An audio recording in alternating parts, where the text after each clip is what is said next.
Chers adhérents, bonjour. La compagnie algérienne d'assurance et de garantie des exportations, la CAGEX, a pour mission de fournir une assurance crédit à l'exportation afin d'assurer les risques commerciaux, les risques politiques, ainsi que les risques de non-transfert et les risques de catastrophes naturelles. Ainsi, et même si l'assurance CAGEX n'est pas obligatoire, il est fortement recommandé aux exportateurs d'y souscrire, et ce afin de se protéger contre tout risque de non-paiement, non-rapatriement et de ses conséquences. Avec nous aujourd'hui, M. Djilali Tarikat, président directeur général de la CAGEX, qui nous parlera des missions dévolues à la CAGEX et de son importance dans l'accompagnement des exportateurs. Monsieur Tarikat, bonjour. Merci d'avoir répondu présent à notre invitation. Première question, Monsieur Tarikat, en quoi consiste l'assurance crédit fournie par la CAGEX? D'accord.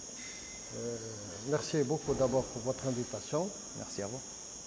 Concernant votre question, en matière d'exportation, les activités de la CAGEX sont régies par un dispositif juridique relatif à l'assurance crédit à l'exportation.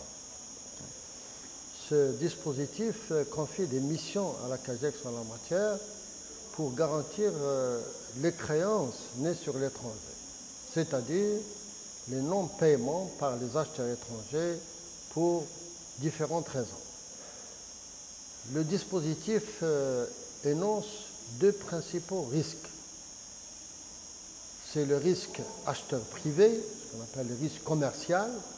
Il est lié à la relation commerciale, c'est-à-dire qu'un acheteur, où qu'il soit à l'étranger, pour des raisons diverses, notamment des difficultés économiques, des raisons liées à la mauvaise gestion de la trésorerie, une faillite, etc., ne paye pas.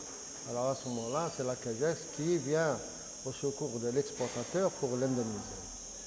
Le deuxième risque, c'est que, quand bien même un acheteur étranger soit solvable, il se peut que le pays dans lequel se trouve cet acheteur est connu des difficultés économiques ou financières, notamment monétaires. C'est ce qu'on appelle le risque de non-transfert de fonds, tel que connu par certains pays, pas très loin, la Tunisie, qui, dans pareille situation, se mettent à sélectionner le paiement des factures sur l'étranger.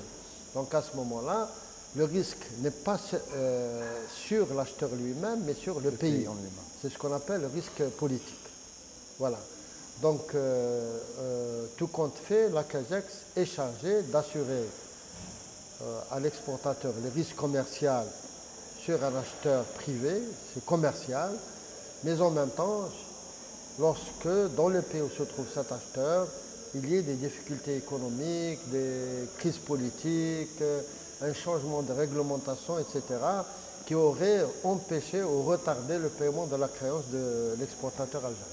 Parfait, merci beaucoup. Deuxième question, M. Tarikat, vous venez d'aborder justement l'étude de solvabilité de certains acheteurs. Comment procède la CAGEX pour l'étude de solvabilité des acheteurs à l'étranger? C'est très simple. D'abord, tous les assureurs crédits, inclus bien sûr la CAGEX, disposent, si on peut appeler ça, des experts dans les analyses économiques et financières. Néanmoins, pour avoir ou faire une analyse, il est nécessaire d'avoir des informations. Et des informations sur les étrangers, donc sur un acheteur chinois, sur un acheteur américain, un acheteur français, tunisien, etc. À ce moment-là, il y a une sorte de coopération internationale entre les assureurs crédits et d'autres organismes qui travaillent dans le giron du commerce international, c'est ce qu'on appelle les sociétés d'information commerciale. Donc, la CAGEX est membre de ces réseaux et elle adhère à des bases de données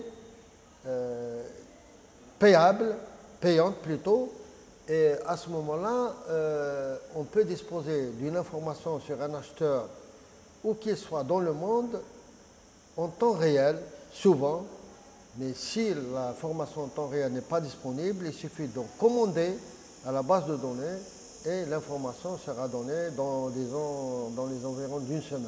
Parfait, merci beaucoup.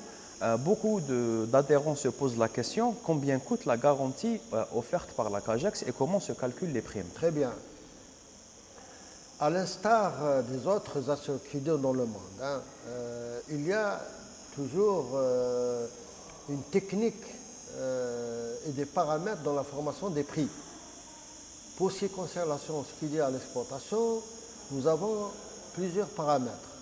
Le premier paramètre, c'est ce qu'on appelle le chiffre d'affaires. Est-ce que l'affaire est importante ou une petite affaire?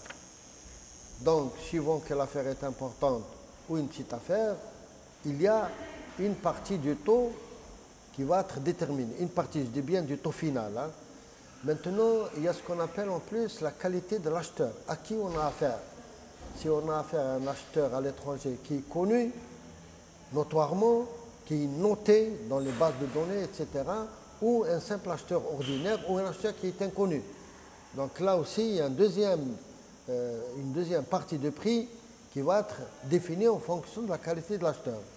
En troisième lieu, il y a ce qu'on appelle les conditions de paiement.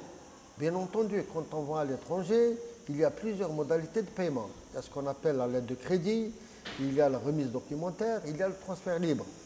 Donc, ces modes de paiement sont plus ou moins sécurisés en fonction que l'on utilise le premier ou le deuxième ou le troisième. Donc, c'est aussi un élément de formation dans le prix de l'assurance.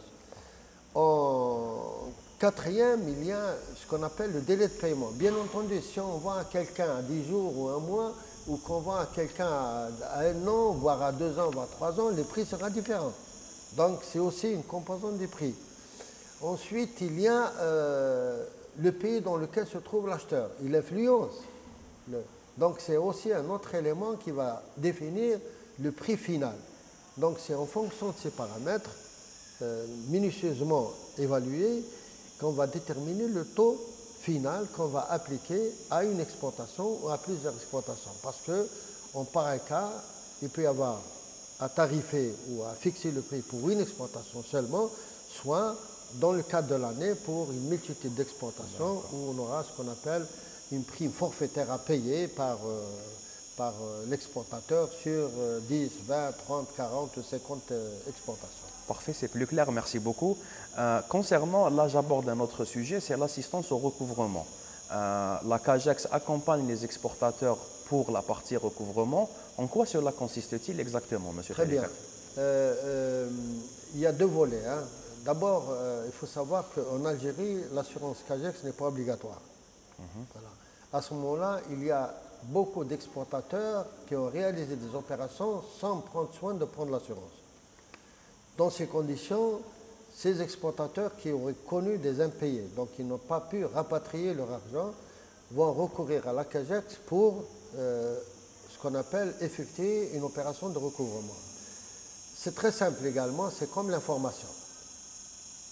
La CAGEX, à l'instar des autres compagnies d'assurance crédit, dispose d'un réseau de recouvrement à l'étranger. Quand on dit réseau, ce n'est pas propre à la CAGEX.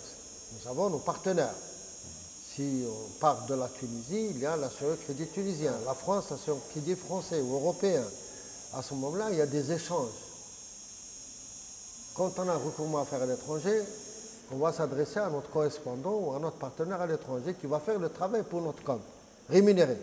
Il y a une commission qui est perçue en cas d'encaissement.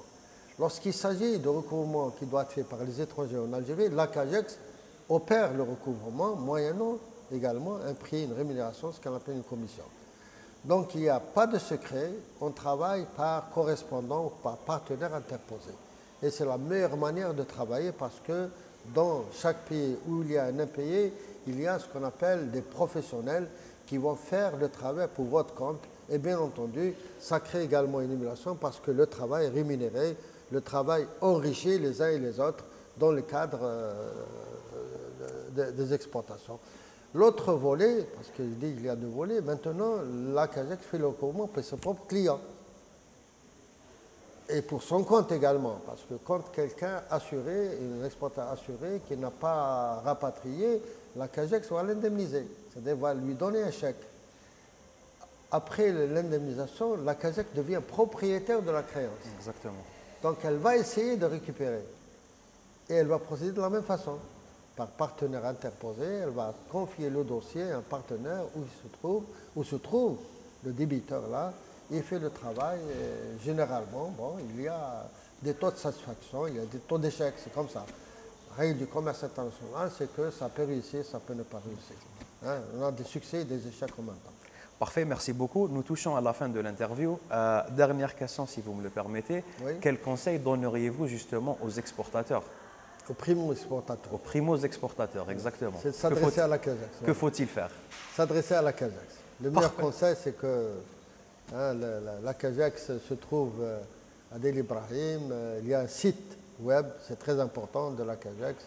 Et quand quelqu'un veut exporter, et pour ne pas courir les risques parfois incalculables, il est recommandé à tout exportateur, notamment les primo-exportateurs, de s'adresser et de demander conseil à la Cagex. Parfait. Merci beaucoup, M. Teleket. Merci d'avoir répondu à nos C'est à moi questions. de vous remercier. Vous êtes très gentil. Merci à vous. D'avoir pensé à la Cagex aussi. Hein. Merci. Nous vous donnons rendez-vous pour le prochain numéro dont vous en parle. Et d'ici là, n'oubliez pas de vous abonner à notre chaîne YouTube.